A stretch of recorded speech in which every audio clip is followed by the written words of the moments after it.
welcome back to Msu Inside Out. This is our third show. Yeah, I'd say third. I lose count after a while. It's been a long semester. It's barely started, but yeah. I know. So we are going to be getting into a lot of juicy things today. A lot of good interviews from very influential people who do a lot around campus and for Minot State and have gone on to do a lot of great things in their lives, and we have a lot of interesting things going on. Yep, we have someone who kind of like went off campus to kind of do a lot of like amazing things like out of state, and we had someone who left, who is an alumni of MSU, who came back to help out MSU in the housing office. So I'm excited to talk to some people today. But first, we are going to throw to Phil, who has an interview outside. So Phil, what do you got? Thank you, guys. When he started his career here at Minot State, he sported a pair of metal spikes and some batting gloves. However, this past year, he turned in his mitt for a pair of shoulder pads. Joining me now is baseball and football alum, Jordy McDougal. Thank you for coming in, Jordy. Thanks for having me. So you changed from baseball to football this past year. Can you tell us what made you want to do that? So I played baseball for my 4 years of eligibility, and then added a minor to my schooling, so then I figured what better way to fill in my extra year than try to play football. How was that transition from baseball to football this past year? It was pretty good. It was difficult. Different parts of it were harder than others, but overall I really enjoyed it. Your talent on the football field did not go unnoticed as you have reached a regional combine invite. Can you tell us about this combine invite? Yeah, March 20th I'll be heading to Edmonton, Alberta. Going to be taking part in the CFL combine, and hopefully it all goes well. What's your biggest goal from this combine? My biggest goal would be to just play my game and just work really hard and try to impress some scouts. What are the drills in the combine for the CFL like compared to the combine in the NFL? A lot of them are pretty much the exact same as the NFL, but there's a couple different ones. At the CFL level, they have helmets and shoulder pads for some drills, where in the NFL it's just shirts and shorts. When you joined the football team, did you ever think you would be out here playing or having a chance to play professional football for the Canadian Football League? No, I never really even thought about it for a second, but you know what? I'm pretty excited that I have this opportunity. It's pretty cool. I know you're going to meet with head football coach, Coach A, after this. What are you guys going to talk about in that meeting? Just going to kind of put together a game plan for how to approach the combine, and that's pretty well it. Just talk about some different drills I could work on with my 2 weeks left before the combine. Perfect. Thank you very much. Again, that is Jordy McDougal, former football and baseball player here at Minot State. I'm Philip Green. I filled you in today. Back to you in the studio, guys. An alum of Minot State University and a former football player has been taking his motivational speaking around the world and speaking at schools and motivating a lot of people. So today I have with me Ryan Fila. Thank you so much for being here. Absolutely. I'm just to be back. I think this is the third or fourth time. Yeah, we love Ryan, so he's always on the show and he's always hanging around here. So we love to have him around. So first off, I know you spoke yesterday, and then you also did Good Talk Minot, correct? That's it, yeah. Yeah, so We got an hour and a half right here, yeah? we have, no. Okay. I All wish, right. but not that long, sorry. So I just wanted to get a good background on you. So how did you get into motivational speaking, and what places has that taken you? I got into it when my dad died. That kind of cleared the path for me to do it. That's really what sparked it internally. And then after I decided to get into that, it took me onto social media, and then that actually took me back to like in-person conversations and presentations. I've done it in Australia, Brazil, the U.S., and in Canada as far as locations go. That's pretty awesome. Yeah. You've done a lot of stuff in the past couple of years, so Trying to. It's really cool to see you like flourish on social media, especially all the places that you go and you get to speak to so many different people, and I think that's awesome. So in your motivational speaking, what sort of things do you talk about usually? In the in-person presentations, it's a little bit different than what I do online, but in person, I usually talk about the story of my dad. He committed suicide. That's what I talk about, and really try to steer a path for people to use their own adversity in their life and get through it and find something better at the end of it. That's like, if I had to give an elevator pitch, that's kind of what it would be surrounded by. And it's that your response defines who you are in everyday micro things like people cutting you off in traffic or in big life tragedies like losing a loved one. That's a really good way to put it. Yeah. So how would you say this has changed your life since you have started doing speaking? 100%. Actually, a lot of students, since I've been back, are like, what would you be doing if you weren't doing this? And Yeah. I have no idea because after it occurred, this was very clear to me that speaking and trying to help other people was what I was supposed to be doing. So I have no idea what else I would be doing. So as far as where it steered my life, it's completely brought me to this point. It's brought me on set to talk to you. Yeah. So what are some goals that you have with your motivational speaking, and kind of tell me a little bit about Motion Impact and how that got started as well. So the overlying goal of the whole thing is to create a conglomerate of love, is what I call it. So to have different industries that I work in that are helping people. So say like sex slave trade or athletics and youth programs or education, environmental, all these different sectors that I can oversee and basically get people to lead that are really passionate about each of those and oversee it and just continue to speak. But as far as the way that it's formed to get to this point, it's just kind of been a natural growth from those original terrible social media videos. Well, I think we all enjoyed them from the beginning I to don't now. know. Oh, trust I don't know me, how we anybody did. watched it then. Oh, I did. So just be aware. A lot of people do look up to you, and I think that that's really great, especially with what you're doing. You're taking your mission all over the place, and I think that's really awesome. So I want to thank you again for being here with me Absolutely. today and sharing your story. So thank you very much. And again, this is Ryan Fila. He is the creator of Motion Impact. There it is. I know. He's repping his merch right now. So everyone go check that out on his Instagram and Facebook and his Snapchat if you get hold of that. Everything. Yeah, TikTok. every social media, you can go check him out and follow his journey for motivational speaking. So next, we're going to get into our premium underwriters. Oh, I lied. Just kidding. We're going to news.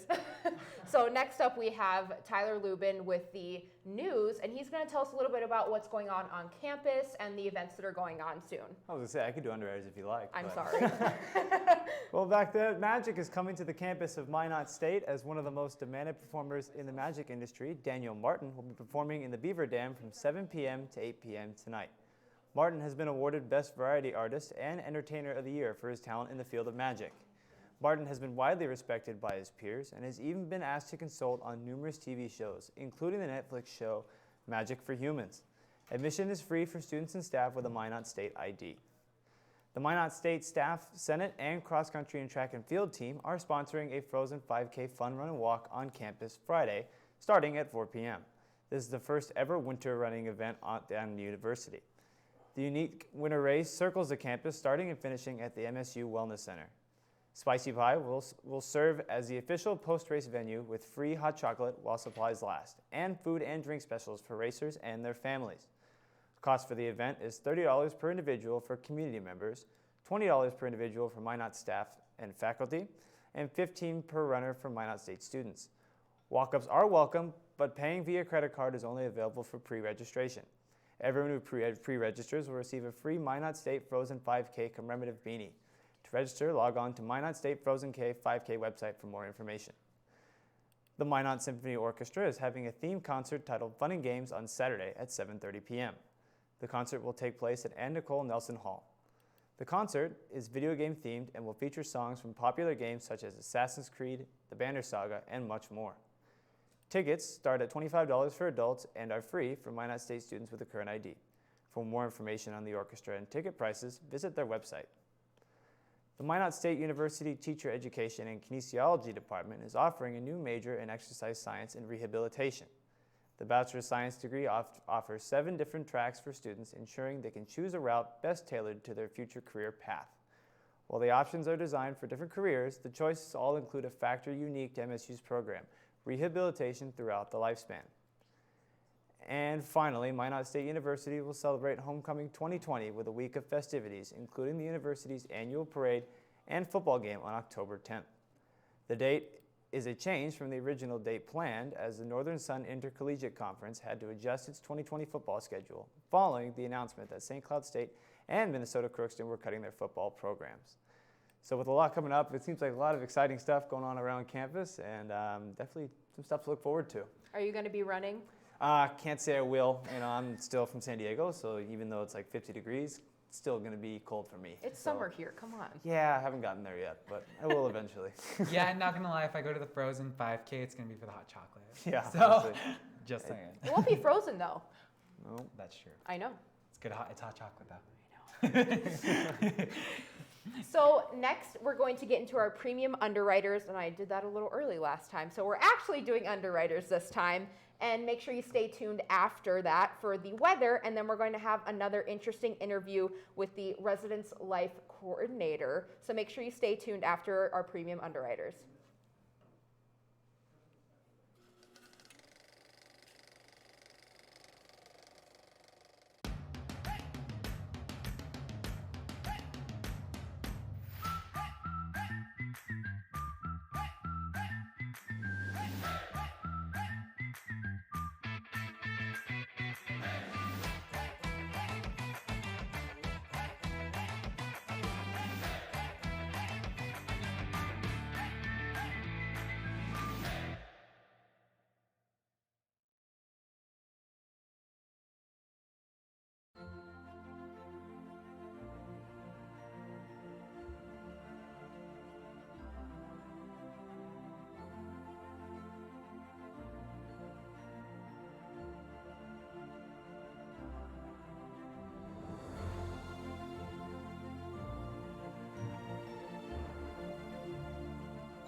Destin Hall. My major is broadcasting, specifically journalism.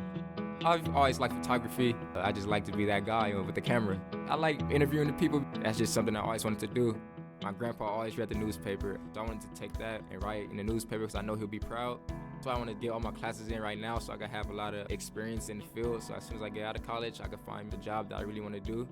The people here, very wonderful. It's like a big family. They'll always have your back, and that's what I like about it. I'm Shalom Barron. I'm from Kalispell, Montana. I'm a junior.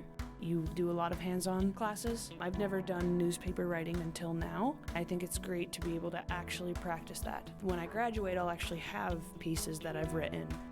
I definitely am interested in politics in general. I've been trying to focus on things that really interest me. That way I have experience in the things I'm interested in.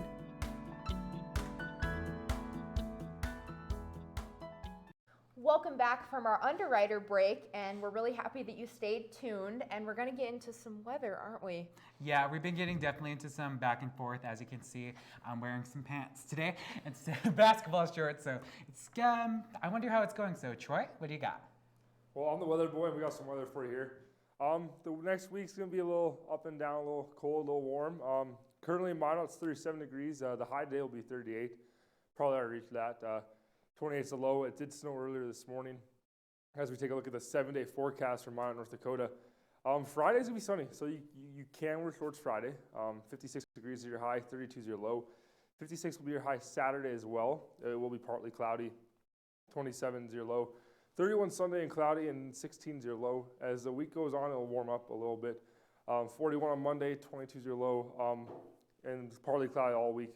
43 is your high, and 28 is your low on Tuesday. 53 on both Wednesday and Thursday, and a low of 33. Hopefully no snow as of right now, as we take a look around the state of North Dakota. 31 degrees in Grand Forks and 34 in Fargo. Once again, the eastern part of the state's a little colder than the western part, as it's 37 up in Minot. Down in Bismarck in the capital, it's 39. 43 in Wilson, Dickinson. Well, it's been kind of warmer the last few weeks out west as compared to out east, as don't really know why, but we're going to roll with it as we're going to take a look where Beaver Athletics is with the golf team this week. Beaver Golf is in Vegas, there it is. They're nice and warm down there. 79 tomorrow. They had a first round today, practice round before the tournament tomorrow. 54 will be the low tonight, and 74 tomorrow on Saturday was the tournament's going. 51 the low, and 70 on Sunday. And today we're going to take a look at the home of Philip Green. Philip Green is a sophomore in Minot State University, plays football, hometown Parker, Colorado. 52 degrees and sunny right now. The high is 53 and the low is 31. Next week we're going to take a look at Nina's hometown. She's working the camera today. And around Minot tonight, be careful as it's snowed and melted. Roads will be icy, so be careful when you're driving from place to place. And have a great week, Beavers. We'll see you back here next week for some weather with the Weather Boy. Michael? Thanks, Troy. Yeah, you guys better be watching that weather because you never know because it's North Dakota. Anyway, so I'm excited to share with you guys that I was working on like a little project for our show. It's called Hall Happenings, and we're going to be talking about what happens in the residence halls for the month, and here's February. So here you guys go. This is Hall Happenings. Hi, this is Hall Happenings. For Hall Happenings, we're going to be focusing on one hall per segment, and we're going to be talking about programs that are going on in each month or what is coming up or what they have already done, just to bring it back into the residence halls and bring forth what the resident assistants are doing for their halls. On the 14th, McCullough Hall will be hosting a Valentine's Day party program, residents will come together and celebrate Valentine's Day together to get a feel and have some fun with the Love and Day. But there's going to be an educational aspect where residents will be looking at their drinks and seeing what goes in them to be more aware of their surroundings and party or like other social settings, because you have to be aware of what goes around on your area, in your environment. Then on the 21st, they will also be doing a Chubby Bunny healthy eating program where residents will take part in a Chubby Bunny competition, but also be learning about healthy foods that they should be eating. On the 28th, McCullough Hall will be hosting a makeup competition where boys and girls will be working together to put on makeup. But the twist is that the boys will be putting on makeup for the girls. So please stay tuned in for Hall Happenings and stay tuned for future updates with the halls. That was Hall Happenings, and I'm excited to share it with the TV show and you guys, and I can't wait to do some more and get a little bit more graphics and more stuff upcoming, so stay tuned with that. But here with me now is Abigail Graves, who is formerly a MSU alum, and you're also the first year as the Residence Life Coordinator. So I did just want to ask straight up, what in your opinion is a resident assistant? So the resident assistants are really in charge of creating community in our halls, and it's pretty important, I think, to make it feel like home. So we look to our resident assistants for that, as well as hall safety and just kind of some office work. But I think the main part, in my opinion, of their job is really building that community, getting to know the residents, and interacting with everyone in their hall. Nice. And then I know there's kind of like some confusion with residents. So what is the difference between an RHD and a resident assistant? Yeah, so the resident assistant, as I mentioned, they're really interactive. They're diving in with the residents on their floor. They're each assigned a floor, so those are their residents to help and assist. Mm-hmm. But the hall director more oversees the staff members in that hall and helps support them, make sure that they're prepared for things, make sure that they're on top of their paperwork and all that kind of stuff. But also they're there as kind of another level of support for those RAs. If there are emergencies or things happening in the halls, ideally they're a little more experienced and they have some ideas of those emergency protocols and can help enforce those in the halls. Mm-hmm. So I know we've talked about this. You were a resident assistant in RHD during your undergrad here at Minot State. What got you into the resident life, res life? So I think, if I think back all the way to when I was an RA, I decided to apply to be an RA when I had really great relationships with my RAs as a freshman, and I just saw the community that they were building, the fun things that they were doing, and I thought, wow, that could be like a really cool resume builder for me. So little did I know that in the future I would end up really working full-time in residence life. But from there, a lot of encouragement and support from the people in the housing office when I was a student. They encouraged me to be a hall director and saw potential for growth in me and really pushed me to be that leader and be a supervisor of others. So I think, like I said, I never really expected to be full-time in the housing office, but it was always a good fit at the time. So. Right. And then, this being your first year, is there any like hopes or expectations you hope to implement into Res Life for the coming year? Yeah, so I'm new in my position, but also our director in the Residence Life office is new, Karina Stander, and so we have some ideas of things that we want to change. We're looking at doing some simple updates in the halls from paint and carpet. We also want to look at changing maybe some of the RA responsibilities and making it a little more updated and modern to fit the students that we have on campus now. And we're looking at everything from what can we change with the apartments to what can we change with halls and our staff expectations. So we're really kind of analyzing everything. So next year should be an exciting year because this year we are kind of taking it as it was. And next year we hope to start implementing some of those changes. That sounds really exciting. As the Cook RHD for this year, it's a little disheartening because I'm leaving and you guys are coming up with amazing ideas. But I just want to say thank you for coming on to our show. And to all of you guys who are watching, please stay tuned for next year in Residence Life because it sounds like it's going to be a great year and I'm excited for what you guys are going to do. I'll still be texting you here and there and just being like, hey, what's going on this year? Just because I've developed a really close connection with Res Life, and again, I'm sad to leave, but I'm also very happy I was able to be a part of it. Yeah, we'll definitely miss you too. I'll miss you guys too. But once again, this was Abigail Graves. Stay tuned for next year for what's coming up. And for right now, we're going to go to underwriters, and when we come back, we're going to be talking with sports, and we'll see you guys soon. Thank you to all of our underwriters. Trinity Health is a comprehensive healthcare system based in Minot, North Dakota. Fiance, with all your prom and bridal needs, located in downtown Minot. KCJB 910 AM, Minot's news and information station. Buffalo Wild Wings, wings, beer, sports. KIZZ FM Z94, playing today's hit music. Mix 99.9, Minot's music mix. SRT, offering a number of services including phone, TV, internet, and security. KRRZ, 1390 AM, Minot's classic hits. KZPR 105.3 FM, Minot's rock station. East End, where the poor is worth so much more, located in downtown Minot. Qdoba, easy, on time, full of flavor. Nice Impressions, no job is too big or too small, located in downtown Minot. MSU Beavers Hockey, online info at msubeavers.com. Forward Communication, connecting professionals in the Midwest. El Azteca, authentic Mexican food on North Broadway near the airport. MSU Theater Department, year-round entertainment. Red and Green, MSU's student-run newspaper. MSU Bookstore, for all your campus needs.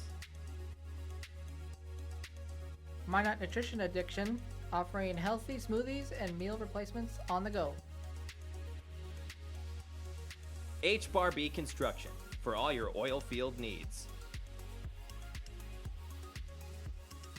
Bear's Cat Donuts, located on Broadway across from Minot State campus.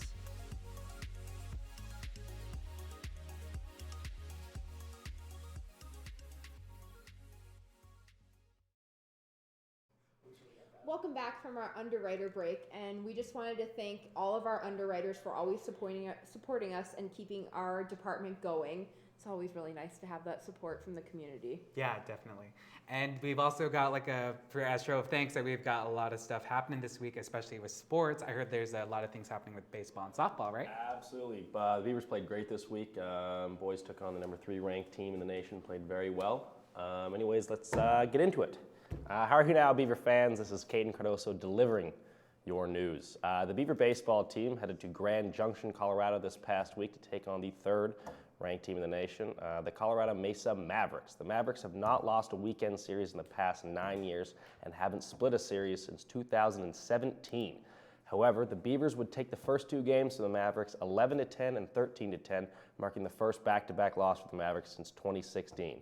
Unfortunately, the Beavers would drop games 3 and 4, 10-6 and 11-17.